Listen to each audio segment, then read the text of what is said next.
my great honor to introduce the only person in the room who doesn't really need an introduction, Mayor Beitler. Mayor Beitler endorsed the project, Make It Work for Lincoln, March 20th, and so we're very excited for him to be back and to the finality here. Thank you.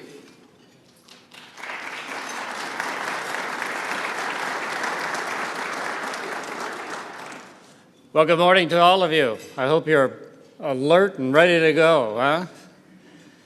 I'm delighted to be here this morning. Not that I'm important to what you're discussing this morning, but what you're discussing this morning is important, very important, perhaps one of the key factors, maybe the key factor in terms of continuing this upward surge in our economic development here in Lincoln. What you're dealing with today is a major, major problem, and I'm just delighted that so many of you are interested in the participation and solutions related to this particular problem, because it's been people working together over the last few years that has made this period of time in Lincoln, I think, unique. I want to thank ATD, the Association for Talent Development, formerly known as the American Society of Training and Development. I want to thank the Knowledge Management Council, and I want to thank the Chamber and LPED and all of the partners in this initiative, which of course is designed to identify the skill gaps in the city's workforce and to do something about it.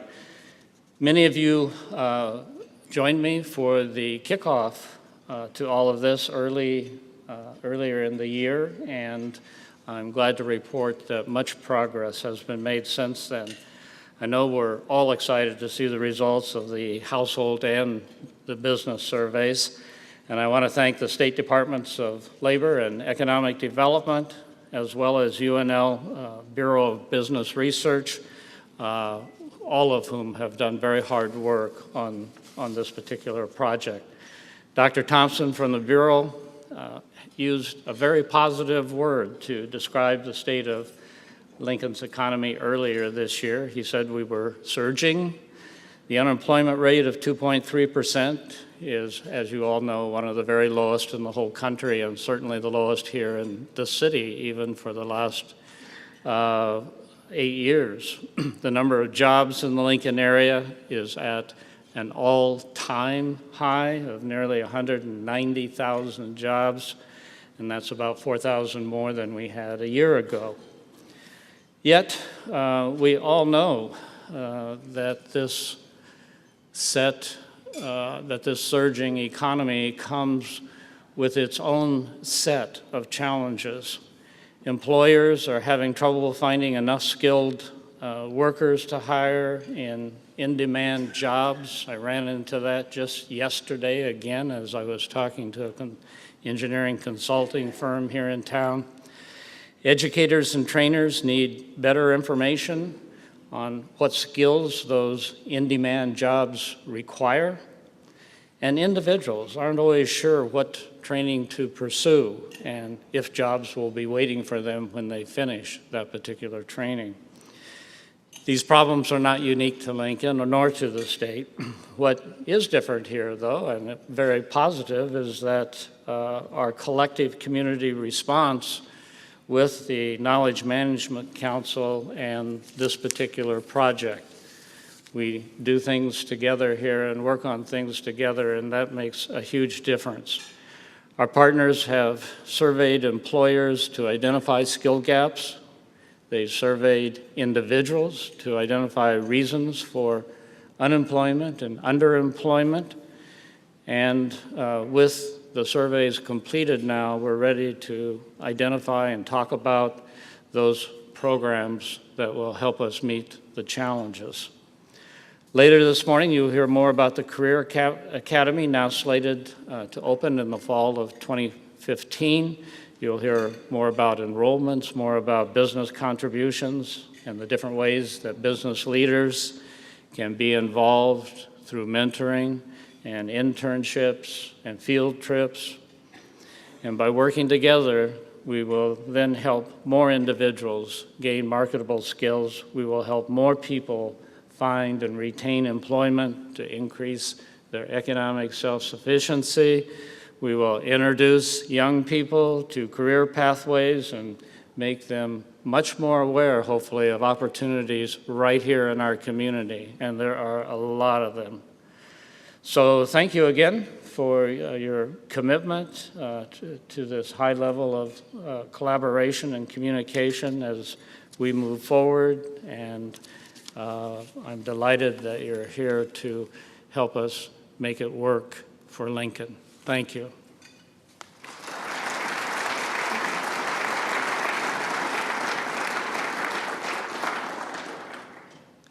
Thank you, Mayor Beitler. We really appreciate you coming with us and joining us this morning. The Knowledge Management Council had some partners that we brought in addition to the ATD, ASTD members. Those partners included Southeast Community College and the Chamber and the Lincoln Community Foundation. So we've asked Pat Halferty to join us, where one of some major partners has been the Chamber. Pat was selected as the Vice President of the Lincoln Partnership for Economic Development in 2013 and has been with LPED since 2011. Pat holds a Bachelor of Science degree in Criminal Justice from the University of Nebraska-Kearney and a Master's of Science degree in Organizational Management from Peru. In addition to his LPED responsibilities, he serves on the Nebraska Economic Development's Board of Directors. Please join me in welcoming Pat.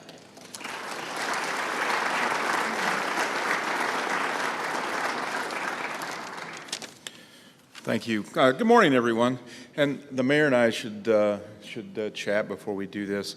We really have kind of a consistent message. You know, things are great in Lincoln, but we're also recognizing the challenges. So hopefully I don't repeat too much of what the mayor said because we didn't get a chance to get together before this.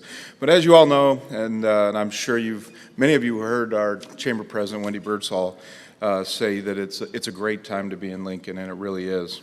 We have unprecedented commercial development and investment. We have a record number of people in the workforce. We've consistently had sub 3% unemployment. We've got population growth that outpaces both Nebraska and the U.S. And we have high national rankings for business and careers, housing, and for quality of life.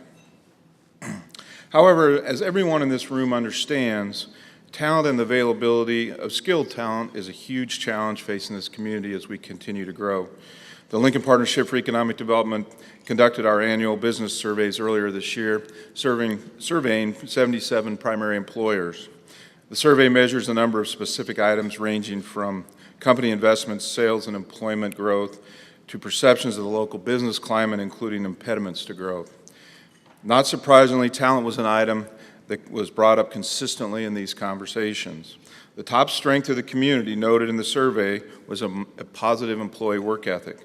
However, the availability of both skilled and unskilled labor was listed far and away as the greatest community weakness. In another section, businesses were asked, what are the barriers to growth in our community? Again, the supply of skilled labor was the most noted factor. Lincoln, along with much of the rest of the country, has talent challenges on two fronts: availability of that labor and also a skills gap. We applaud the efforts of the Make It Work Lincoln initiative to partner on the employee household survey used to collect and measure data from the employee perspective, as well as to help create the business survey to collect the data on the skills gap on the other side of that equation. The Partnership for Economic Development continues to work to create a multi-phase talent initiative, which includes skill training and career interest programs starting in elementary school through the Career Academy, Southeast Community College, local colleges, and universities. While the second piece of that LPED talent initiative will involve the attempt to retain local college graduates and assisting our local employers in recruiting talent from outside of Lincoln. We believe that the two surveys presented to you shortly will provide a strong base of data to assist in the creation of this program and will guide our efforts moving forward. Obviously, the talent issue is one of the most important obstacles facing our employers today. We appreciate the partnerships that have been forged in this initial process and look forward to working with ASTD Lincoln, Knowledge Management Council, Department of Economic Development, Department of Labor, and our business partners in helping to make a difference on this challenge. Thank you.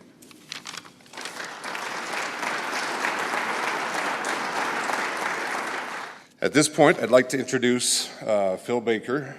Phil has served as the Office of Labor Market Information Director at the Nebraska Department of Labor for 21 years.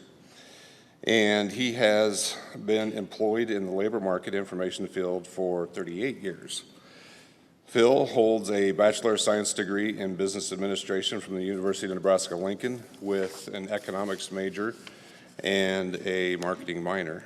He was elected and currently serves as a regional representative on the Workforce Information Council, a group that works to plan, guide, and oversee the nationwide workforce information system.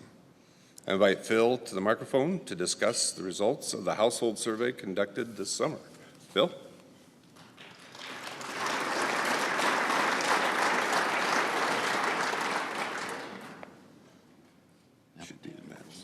Well, everybody else said good morning, so I'm going to say howdy, just to change it up a little bit. During this portion of the agenda, you're going to hear from three of us that have worked on these two surveys quite extensively. And I'm going to be talking about the Metro survey and sometimes, or labor availability, which is, just to kind of give you a little background, that's the household survey. Then we have the Make It Work for Lincoln, which was the business survey. And then we're going to have a third part of it, which was part of the goal of the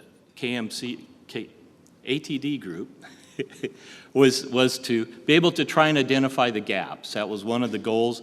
We wanted to figure out, okay, if we know what the household information is, and we've heard employers' concerns, as Pat had mentioned, then what we need to do is try and gather some of that information so we can kind of see, is there a disconnect between what the workforce is seeing and what thinking and what the employers are thinking. So, and so I think you'll find that that's going to be pretty interesting on that. Dr. Thompson will be going over the business survey, and Dr. Dearmont will be talking about the comparisons between the two surveys.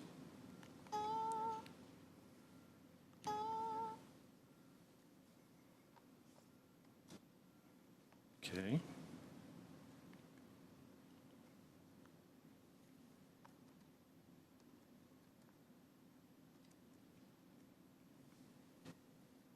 All right, well, eventually I'm going to talk about this.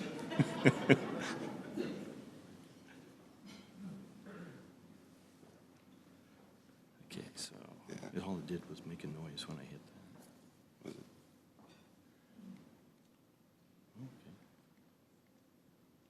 Okay. All right. The right button right there. Okay. All right, now that I don't, you should see my cell phone. It's very old. When I showed it to my son that was here for Thanksgiving, he said, "How come you text so funny?" I said, "Well, look at my phone. It looks like a telephone, you know, with all the..." And he looked at it and says, "Now I see. I couldn't understand the words you were saying." So I said, "Well, I don't like to hit all those letters." So, all right. So first we're going to want to give you a little bit of background on the survey process and kind of how we got to where we are. As was mentioned, Nebraska has the lowest unemployment rate. It just came out here a couple weeks ago, which was 3.4 for the state. We're the third lowest unemployment rate in the nation. If we could find some oil fields, we could beat North Dakota, but so far we haven't had any luck there. Lincoln, as you heard, 2.3. Lincoln ranks sixth lowest in the nation among metropolitan statistical areas, and that's sixth lowest out of 372 metropolitan statistical areas. So you can see that the low unemployment rates are really nice on the one side. On the other side, prospective businesses that are looking to come into the state, a lot of times one of the first things they look at is to look at the unemployment rates to kind of get a feel for, is there surplus labor in the area? And of course, when you're good on the one side, you have other issues you have to deal with on the other side. So that's one of the reasons that we at Labor and Economic Development started talking about trying to identify, because we know there's pools out there, but it's hard to prove. And so what we wanted to do was to be able to prove some of this. Another piece that we did have going for us in Nebraska is a ranking that we have, which is we have been traditionally for at least 10 years or more the third or fourth highest ranked state as far as multiple job holders go. The nation rate is 4.9. Nebraska sits at 8.5. So we have a very high number of multiple job holders. That was always something that we could point to, but it's hard to identify what multiple job holders are doing, and it's not looked at very often because it's not a number that comes out very often. So as I said, so we decided to get into the household survey to measure the workforce, to go out and find out what's been happening in the workforce. And we started a pilot project in the northeast part of the state where we surveyed Columbus, Norfolk, Fremont, South Sioux City, Wayne, and West Point. Did a household survey there. It worked out so well, the communities were so happy with the results that we started sharing them with the ATD group and got involved with them as far as trying to look at, well, what can we do for the Lincoln area, because we knew what they were trying to do. So we moved forward with that. Conversations took place, and we came up with, well, we need to find out what the employers are looking at so we can measure those gaps. So it's kind of how we got to these two surveys. So as you can see, the goal is of the surveys, measure available labor supply and those characteristics of the potential job seekers. It was a collaboration for the household survey between Department of Economic Development, Labor, and the University of Nebraska-Lincoln Bureau of Sociological Research. This Bureau of Sociological Research helped us design the questionnaire layout, and they also did the survey mailouts for the survey, and Department of Labor then did all the analysis for that. All right. So to develop the survey, we looked at the commuting patterns of workers, so home to work. So this is the Lincoln survey area, and as you'll note, we go quite a bit outside of Lancaster County, and you'll see that we actually go up into the Omaha area. Now the survey ended up being a random sample of households in the zip code area, and we surveyed the adult age 19 and older that had the next birthday in that household. So that's how we got to where we were. As you can see, the shaded area is the Lincoln area, and the red dots represent where we got responses from on the survey. So you can see for the Lincoln area. The total metro area survey was 12,000 surveys were mailed. We received back 3,336 total responses for a response rate of 30.2%. We'll also be coming out with, by the metro area, we did Lincoln and Omaha at the same time. So in a few weeks, we'll be coming out with a publication similar to what we've done for Lincoln, and we'll also be doing a combined Lincoln-Omaha for the metro area. So as I go through some of my slides, I want you to kind of keep this map in mind, because you can see the area that Lincoln has to draw on as far as the workforce goes.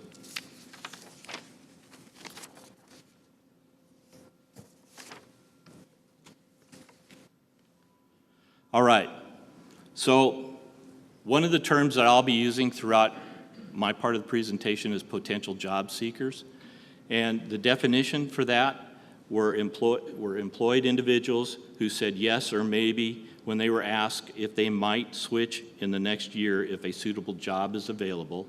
It also includes unemployed, retirees, or homemakers who might re-enter the workforce if a suitable job is available. So we found 2/3 of the potential job seekers based on that definition that I just gave, are less than 45 years old, so Lincoln has a relatively young potential workforce. Over half of the potential job seekers have a bachelor's degree or higher, fairly well educated. We'll see some more information on that in a little bit. The median tenure on the job for job seekers is 3 years. 41% of the people currently employed are potential job seekers in the Lincoln area. 64% of the unemployed said they were potential job seekers. 7.6% of retirees fall into that category, and 30% of homemakers. And so that's also an area that before we didn't have information on if businesses were looking to come in.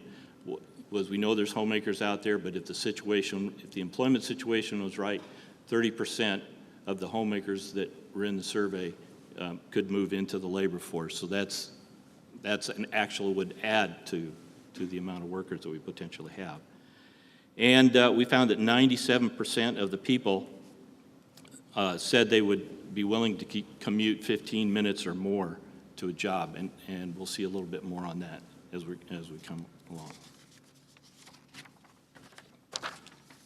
Okay, so another area one of the areas that we look at, and you'll see salary will pop up. What's it take for people to change jobs? So the question was worded, if a job were available that met your most important criteria, what is the minimum pay you would require to improve your employment situation? And overall, the median was $19.50 an hour, or $40,560 per year.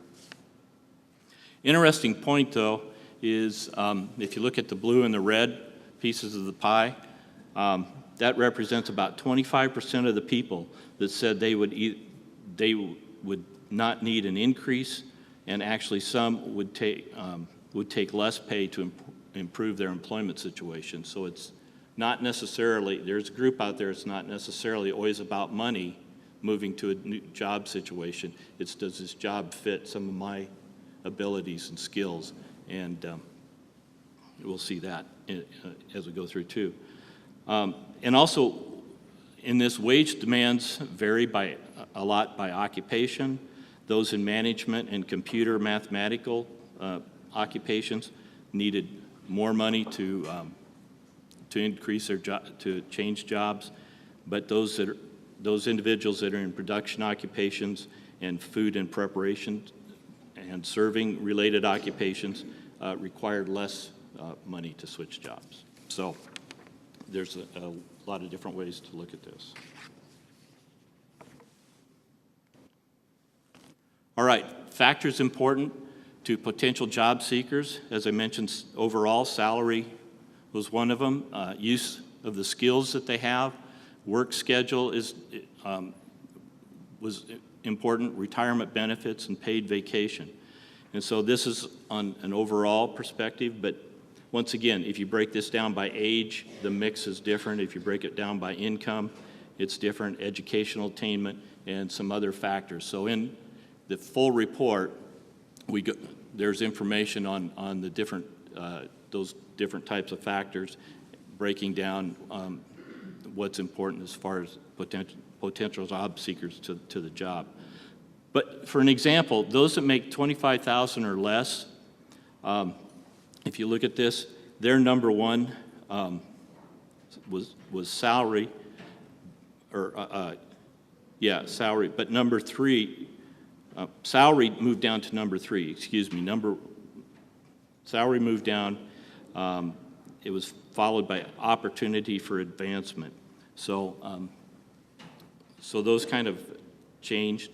25 to 50,000. Paid vacation was number two in that list. 50 to 75,000. Work schedule was number one. Retirement benefits were number two, and salary was number three. 75 to 100,000. Use of skills was number one. Number two was paid vacation. And 100,000 and over, number one was paid vacation. Number two was health insurance. Three was salary. 4 was dental insurance, and 5 was level of responsibilities. So just kind of gives you an idea of how, based upon different pay ranges, the factors change as far as what's important to move into a job. Okay, when we started looking at the importance of education and the importance of using education for as far as looking for a job, what we found is the more education a potential job seeker attained, the more important it was for them to use their education on the job. So you can see, this chart kind of gives you an idea there. It was also interesting to see for sure, I mean, most everybody that lives in Lincoln knows Lincoln has a pretty educated workforce, but by surveying the households, we did find out that Lincoln has a very high level of education among the workers. The highest level of workers, potential job seekers in the survey have a bachelor's degree or higher, and then the next largest group in the survey were high school grad or GED. So you have a gap on the top, you have a high school or grad, and the smaller group in the middle was some post-high school and associate's degrees. So, which opens the door for a lot of opportunities.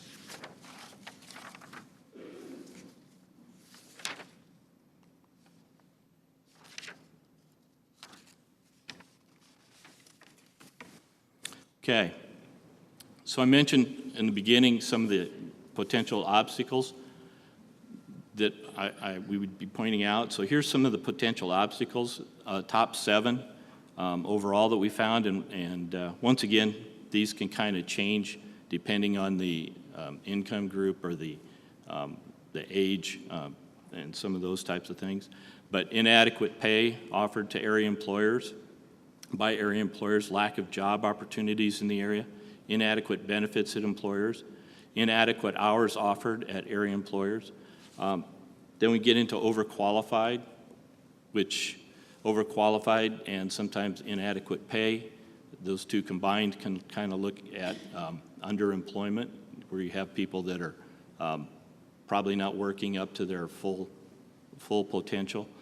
And the other two areas, lack of training and lack of education from the job seeker side, were concerns that they had that they felt were causing them, would prevent them from changing jobs, which I thought was kind of interesting that those showed up in the 7, because it worked out quite well, because since Career Academy is going to be talking later today, that shows that there's some potential opportunities down the road for the group that falls into this and the group that falls into that high school and or GED that of a lot of potential job seekers, I think is working with that Career Academy, and they'll give you more information about how that's going to work. But as I look at this, and I think if these are obstacles, that seems to be a potential way to help, one potential way to help alleviate some of those obstacles for individuals.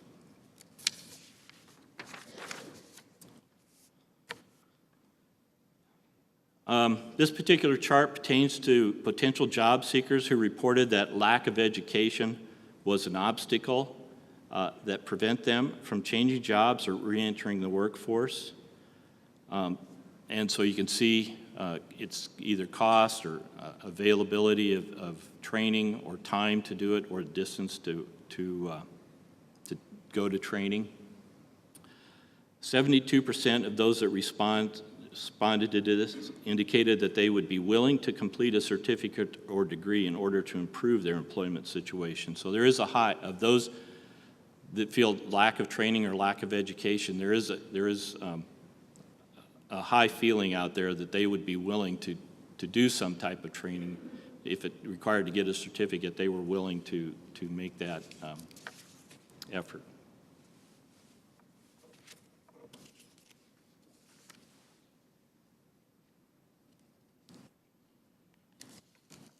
All right, I mentioned about commute time. If you look at this, the blue line is the current commute time of those that are employed. And then when we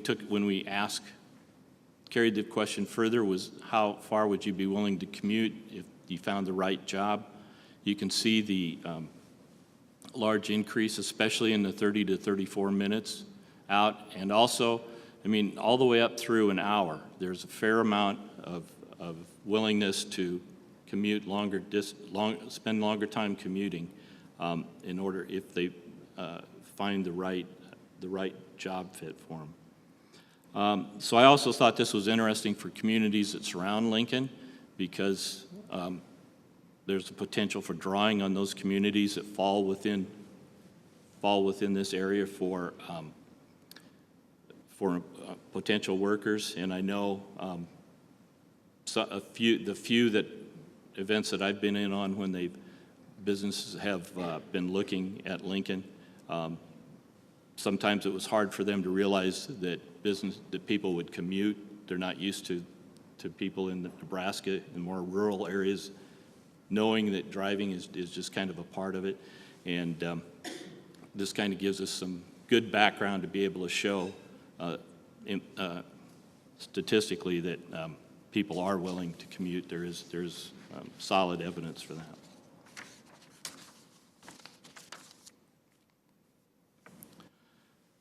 All right, so what are some of the takeaways from the survey? There were 247,692 potential job seekers in the Lincoln area.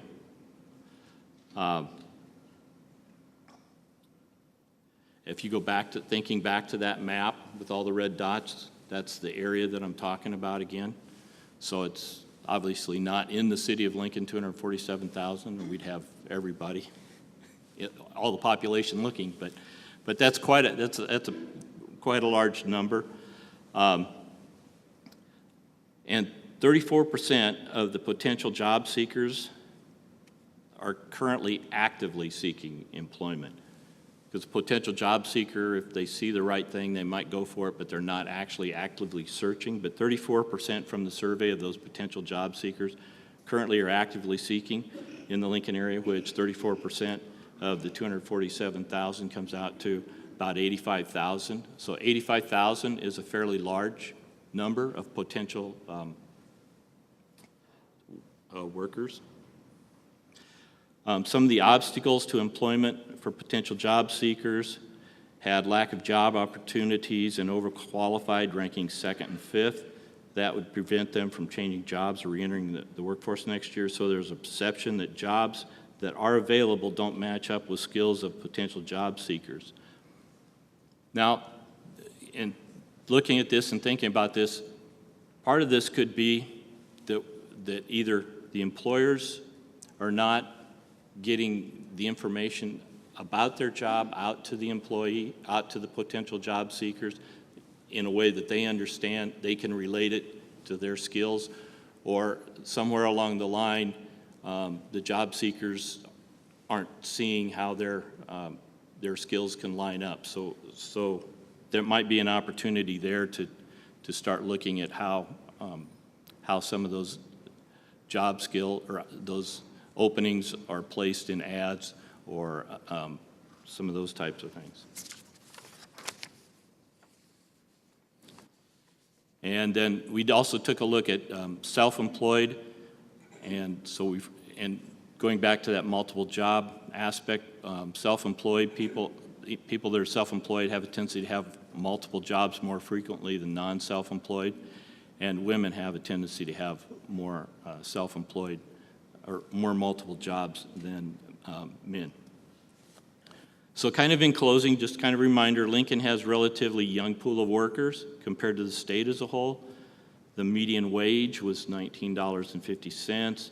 They're willing to commute 15 minutes or more to a job each way, and more than half of the potential job seekers have a bachelor's degree.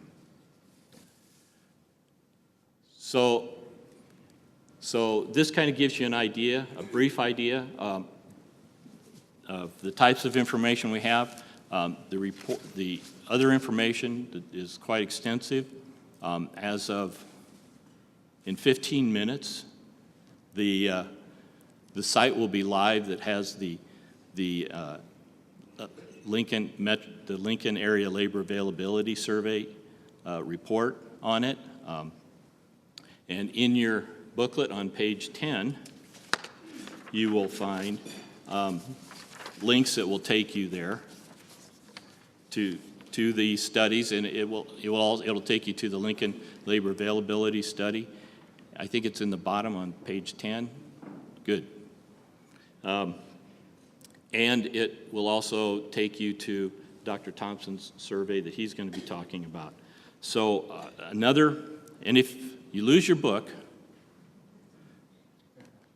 you can always go out to anyworks.nebraska.gov, and as you can see there, click on labor market information, and you'll come to this page. So under publications, you'll see the Lincoln Labor Availability Study will be listed there, or there will be a button at the bottom of the page that will say Lincoln Labor Availability Study. So it's another way that that you can do this.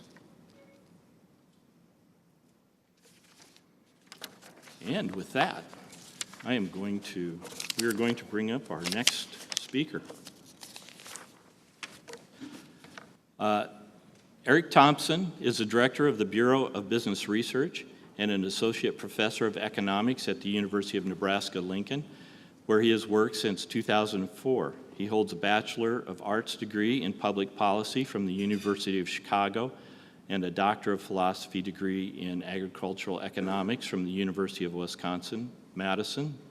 Eric's research interests include regional economics, local and state economic development, and economic forecasting. He's been published in a number of books, research reports, and articles. As I said, Eric will cover the results of the business survey that was conducted over the summer. So, Eric, it's yours.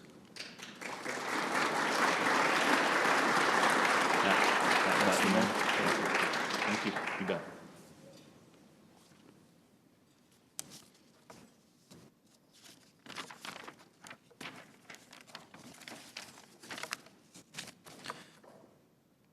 Well, I appreciate the opportunity to speak with you this morning. Working on the Make It Work for Lincoln survey with all of our partners was a real learning experience for me.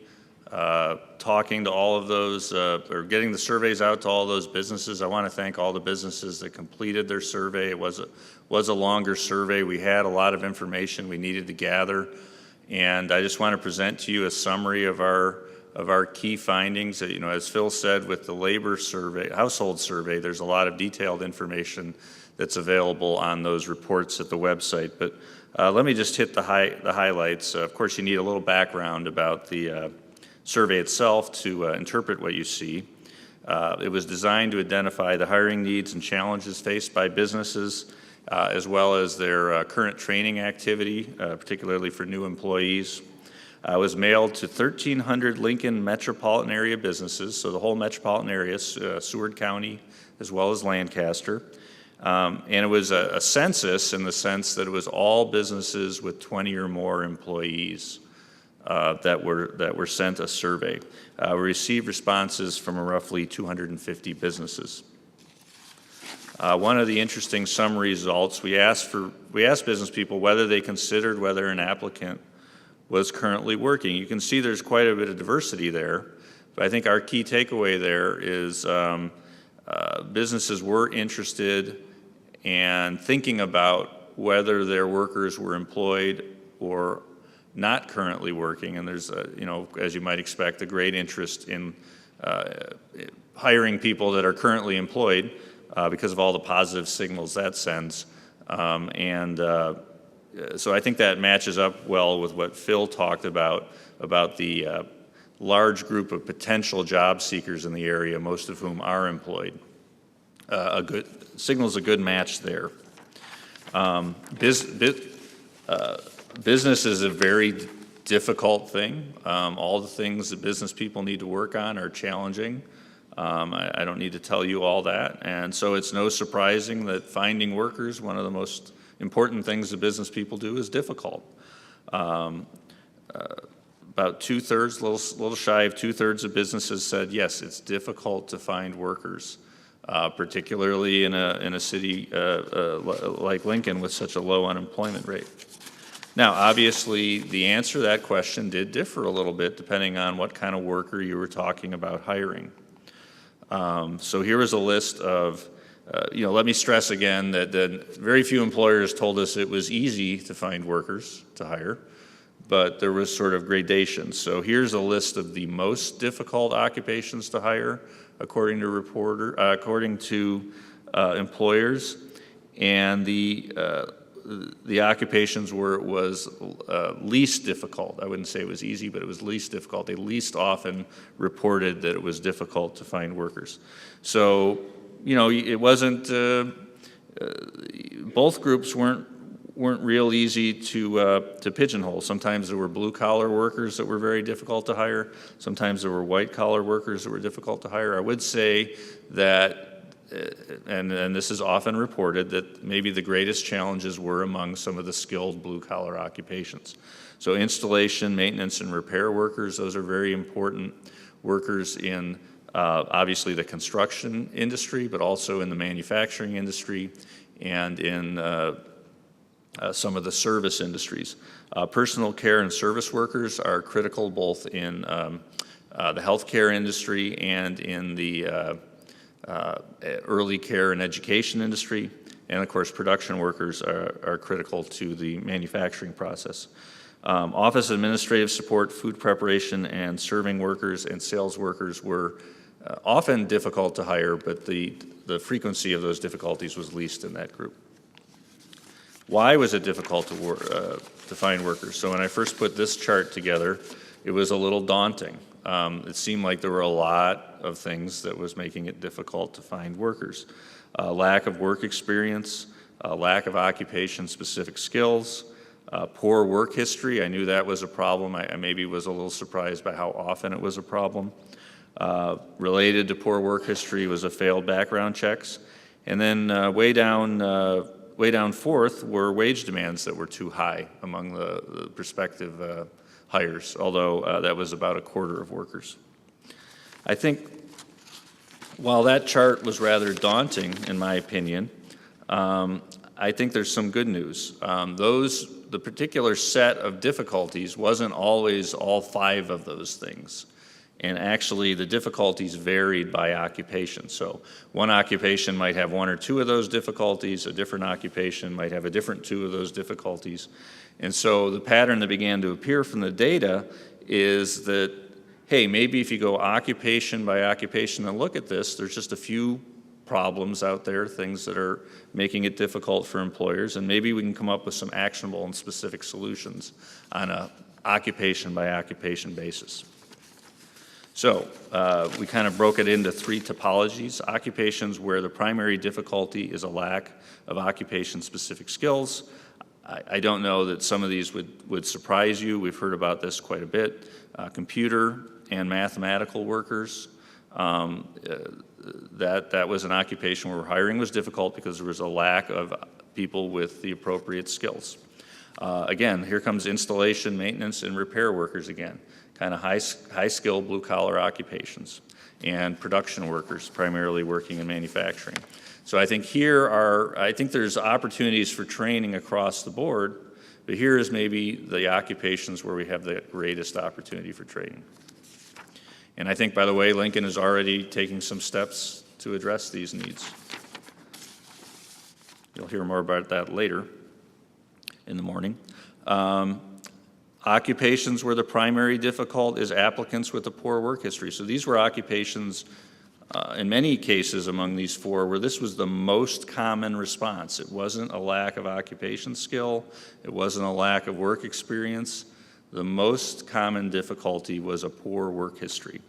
So healthcare support workers, that might be like a nurse's aide, not to pick on nurse's aides, but that would be an example that you would be familiar with.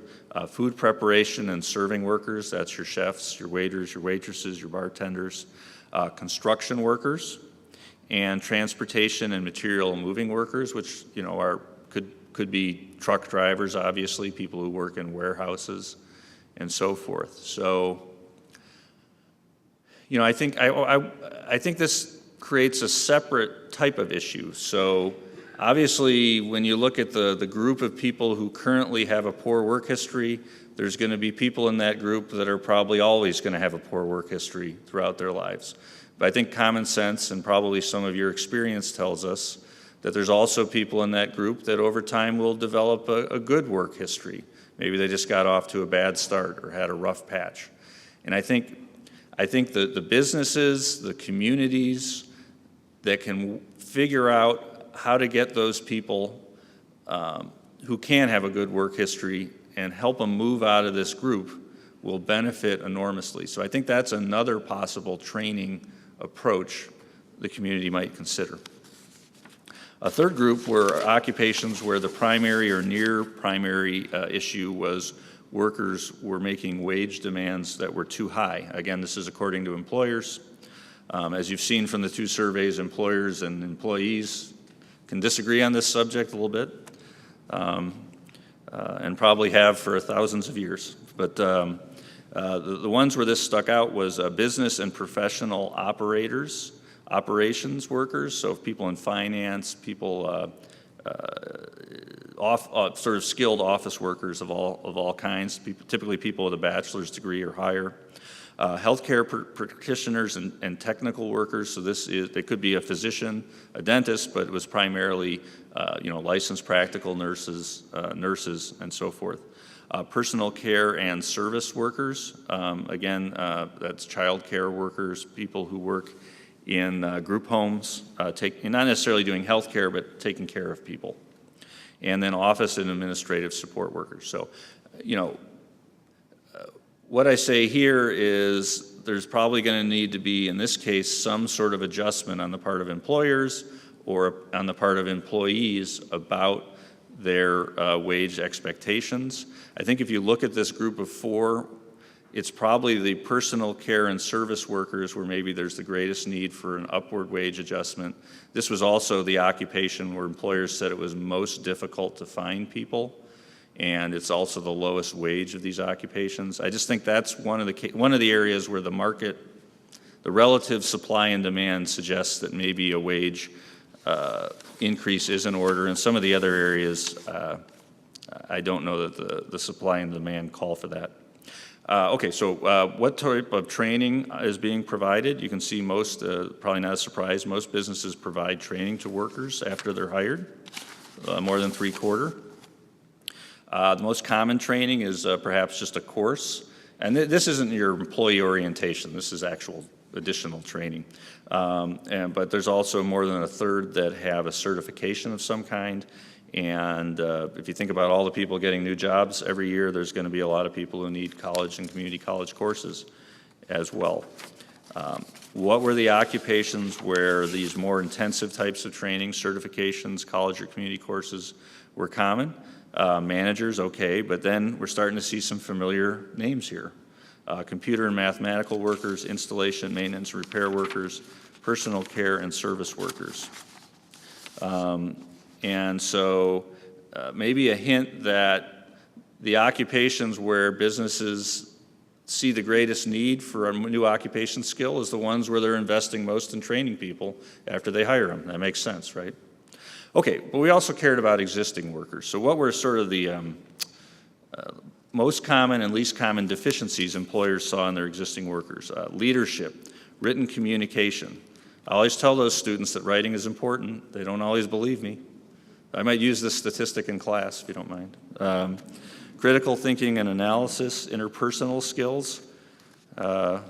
Many of us need to work on that one a little bit, myself included, and sense of urgency. Now, what was least common? Ability to work independently and working in teams, so that was good, whatever the setting. People seem to do okay. Sales skills. Patience and computer skills. Now, those numbers are not single digit, right? Those are also topics people need to work on. but the problems were less severe in those cases. So in conclusion, businesses face many challenges in hiring. A lack of occupation-specific skills is critical, particularly in 3 or 4 occupation groups. A poor work history, again, in a set of occupation groups. Wage demands are too high. That'll require, I think, sometimes adjustment on the part of employers, sometimes adjustment on the part of workers. Businesses are attempting to address these skill needs after they hire people. But what else can be done? And I guess I wasn't here to answer that question right now, but I think that's what we're going to be thinking about. I'd like to present the next. I'd like to present the next speaker now. Dr. David Diermont is going to kind of pull together the 2 surveys. Think about what reinforced, what results reinforced each other, where the 2 surveys were at odds. Dave Diermont is a research administrator for the Nebraska Department of Economic Development, where he is currently researching issues in Nebraska's competitiveness and workforce availability. He holds a bachelor's and master's science degree from the University of Nebraska-Lincoln and a doctor of philosophy degree in agricultural economics from, we got the ag economist here this morning, from Texas A&M. And his research includes forecasting methodology, history of economic thought, and technical change. So please welcome Dave.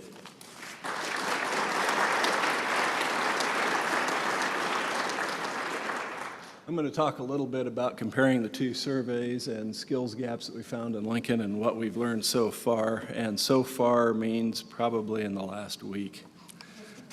We've collected an awful lot of data, and one of the things that we want to make sure that data is available to anybody who needs it. So if you're interested, give me a call at the Department of Economic Development, my staff, or we can work with Phil's staff and try to pull together anything from these data sets that might be useful for anything that any of you might be working on.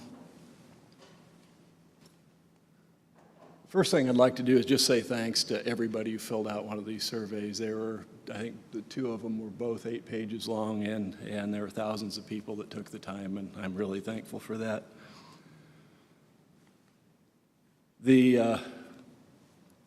Both surveys were mailed in the summer of 2014. The Metro survey was the second pilot. As Phil said, we did one in Northeast Nebraska at the end of last year, first part of this year. The Make It Work for Lincoln survey was the first pilot of a DED-DOL business survey in Nebraska that was completed by the Bureau of Business Research at UNL.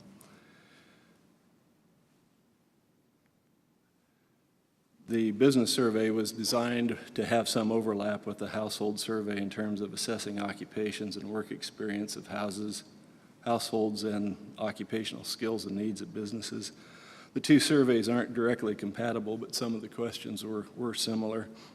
And as I go through these, one of the things I want to say is when I talk about households with skills, what those are the seekers that Phil talked about. They're people that said yes or maybe that they would take a job if a suitable job turned up.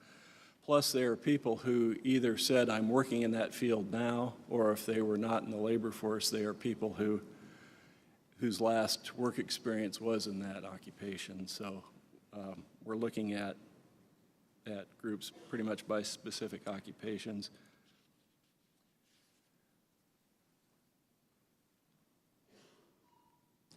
In the household survey, employees were asked about barriers for changing jobs or re-entering the workforce if a suitable job became available. In the business surveys, employers were asked about the occupations that they actually hired. For example, they were asked, why is it difficult to find workers in these occupations? And if so, why was it difficult to find these workers? What we found was sometimes there was a rough agreement between the surveys. For example, 75% of businesses that hired workers in the installation, maintenance, and repair occupations reported that a lack of occupation-specific skills made it difficult to find workers.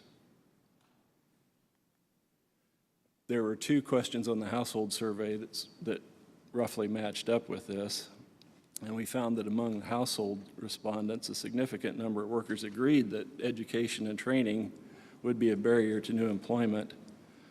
those respondents with those skills, among them, 43% reported the lack of education, and another 37% reported the lack of training would be a barrier to taking a new job. And sometimes we found there wasn't much agreement between the surveys. In this case, in the 83% of businesses that were hiring computer and mathematical for those occupations said that a lack of occupation-specific skills made it difficult to find workers.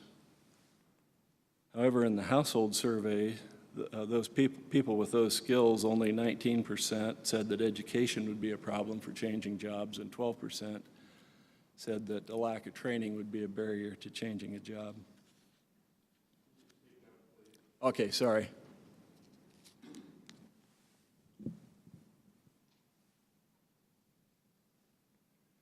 And we did see a similar pattern among the production and manufacturing occupations. 75% of businesses reported that it was hard to find workers due to a lack of occupation-specific skills. And 23% of workers with experience in these occupations saw a lack of education as an obstacle to new employment, and another 26% see a lack of training as an obstacle. There may be some tendency on the part of workers to overstate their skills or underappreciate the need for keeping their skills current, but that's something for a further study. The two previous slides we talked about were examples of the skills gap, and we defined that as a mismatch between the needs of businesses for skilled talent and the skills possessed by the available workforce. The business survey found that 83% of workers hiring in the computer and mathematical occupations had a problem finding workers, and 75% of businesses hiring for installation, maintenance, and repair workers had difficulty finding employees. There are some other examples. Among the office and administrative support, 66% of businesses said it was hard to find workers because of potential skills. The office, or personal care and service, construction industries, and the manufacturing occupations were particularly difficult.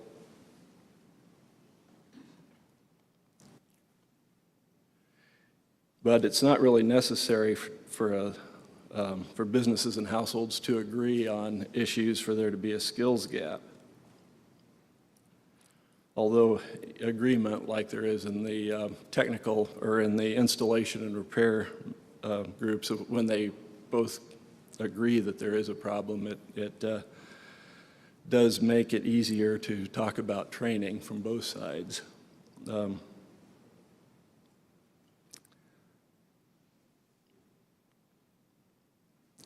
But there is another issue that Dr. Thompson talked about a little bit. There are some economists who deny the existence of a skills gap and say that the definition is incomplete. So to the skills mismatch between the needs of businesses and the talent possessed by the workforce, they finish the sentence and say, at wages that businesses are willing and able to pay.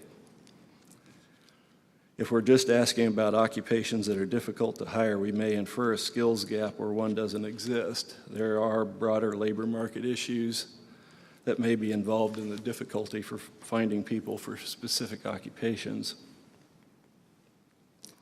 For example, half the businesses hiring in the business and financial operations occupations reported that finding workers is difficult because wage demands are too high. Again, among that 50% in those business and financial occupations, businesses said that wage demands were too high, but 63% of the workers in that field who might potentially be seeking a job said that inadequate pay was a barrier to new employment. And as was pointed out earlier, there's a lot of college-educated people in Lincoln, and so the supply of those workers may be just high enough that wages won't go to where those workers would like to see them. There's a similar pattern in other occupations, healthcare practitioners and technical operations. In the business survey, 43% said that wage demands were too high. Household survey had 60% citing inadequate pay. For personal care and service, another 43% of businesses in that field said that wage demands are too high and made it hard to hire. But the household survey said 54% cited inadequate pay as a barrier. But wage expectations are not part of the skills gap, although more efficient employees, that is better trained and educated employees, can earn more because they are worth more to their employers.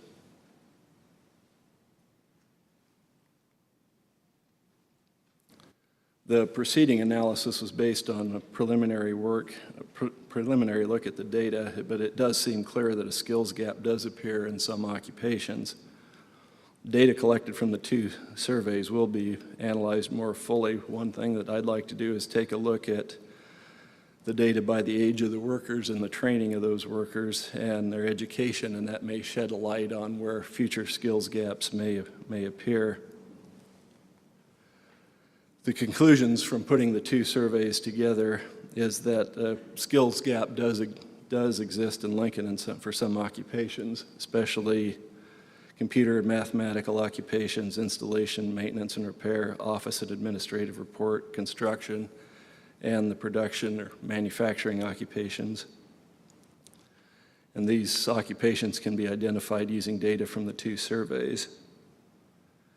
Training and education programs can be developed around these identified gaps, and we hope that that would be able to fill them. And once again, I'd like to say we've got a lot of data on this, and if there's any groups or anyone who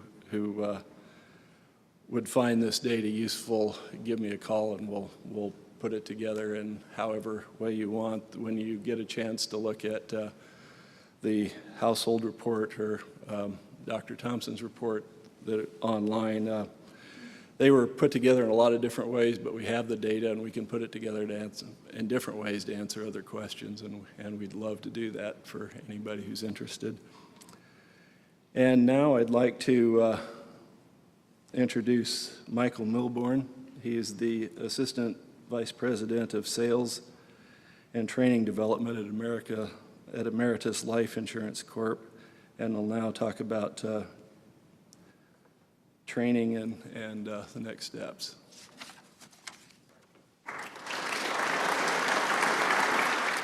Good morning.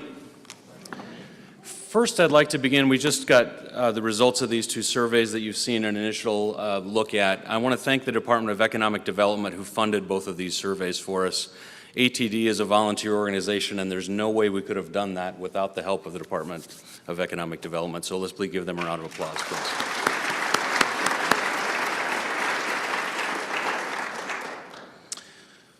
All right, training and education programs. Another thing we wanted to do is take a look at what training is available out there. So if there are skill gaps we found, what programs exist currently that can fill some of those gaps?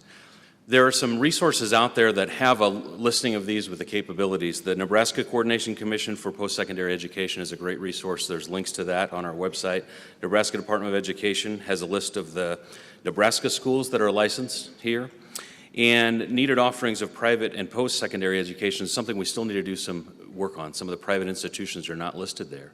As we began our work as our committee, we looked at a lot of different agencies that provide those educational resources too, and we've cataloged those as well. Bridges to training was another item that we really wanted to look at. So if there's a skills gap there and I'm in a job that I would like to improve my employment, but there's a barrier in getting that training or funding to get me the education to get that training, we really wanted to take a look at those. And the first thing I'd like to do is thank Stacy Stassell and Kathy Hall. They came on our committee very late and did a great deal of work to catalog all of these funding sources. So if we could please give them a round of applause as well. The data is going to be broken down in terms of traditional student, non-traditional students, foundation and community programs, and federal and state programs. So people wanting to further their education or to get additional training to improve their employment status, all those resources are going to be available out there that they can go investigate those things to make sure that they have access and what ones they may qualify for to get that education and training that they need. What I'd like to finish with is some recommendations and conclusions. And again, as Dr. Dearmont said, we've kind of taken a preliminary look here at the data. And what do we recommend as the Knowledge Management Council going forward? And the first of those recommendations is to create a hub for all this information that we've collected so far. We've got the 2 studies of research, we've got the training and development studies, but we don't have a central website where employers can come, educational institutions can come, and potential job seekers can come and find the information they need and to get connected. That does not exist. There's a website that the state has called AnyWorks that's close. It does most of those things for us, but maybe not to the extent that would make it the most usable and have all the resources available there. So that's something that we need to look at. The second recommendation is to find a permanent home to continue this work. ASTD is a volunteer organization,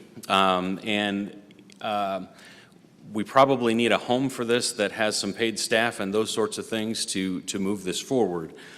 You have a nomination form on your table, and one thing I want to mention, the top part of that nomination form talks about a team to be put together that could decide where this could be housed. If you have an idea of where this could be housed, would you just put that idea there? We don't need a team. If you know where this could be housed and who could lead this effort going forward, we would like to know that so we could do a handoff to further develop these, further research, develop conclusions, recommendations, and to move forward.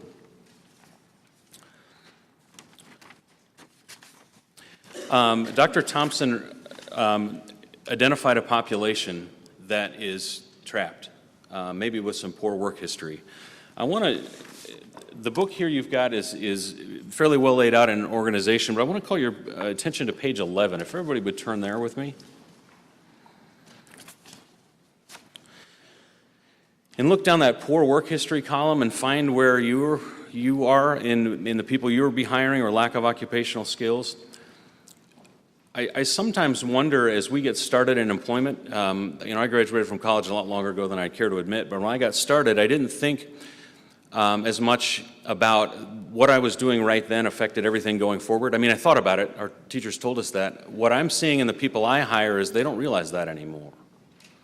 That what they may have done in a job in high school affects jobs going forward if they've got those, so in terms of poor work history. So there's a population that, had they knew that, can probably correct it.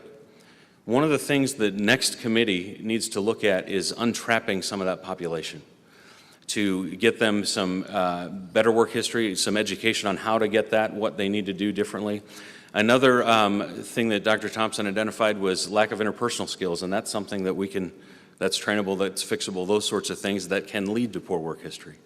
So there's a population that we have out there that is stuck where they are and maybe needs some help and some ideas of how to get out of that stuck place. And that's something the next committee should examine. The next item I'd mention is, we've got some findings here, but there are additional findings that can be had that are actionable. The next committee should the next committee should investigate further methodologies for delivery for that audiences that we've mentioned. And in addition to that, I'd say when I graduated from school, and we've heard mention of this in Dr. Dearmont's presentation, in Lincoln, a lot of people want to work here. We've got a highly educated workforce, so we don't have to pay as much in Lincoln. Is that true? Really? With telecommuting, it's possible and those sorts of things. Are we losing some of our best and brightest, especially those leaving college? I know a couple of parents who are lamenting the fact that they can't keep their kids here because they're going off someplace else for better jobs, for better pay and better environments. So I don't know that that's true. I mean, anecdotally, yeah, we know that about our environment, but if we're losing some of our best and brightest to other places, what's that mean for the future of Lincoln? And the next committee should investigate some of those things, and if that is truly the case. The last thing I'd mention is about the next council in general. We started out as a volunteer board, and look what a group of volunteers can do. We've done some great work. What needs to further that is a committee that has some influence in policymaking, influence in educational policy, influence in the business community and business leaders that can work with policymakers and educators. If people coming out of school knew about the job history things, if they knew those things, if we get training programs built, and we're going to hear about some of that very, very shortly about what the Career Academy is doing, we can really do some great things here and make it work for Lincoln as our thing is, our effort is called here. That can really come true for us. We can make this work for Lincoln.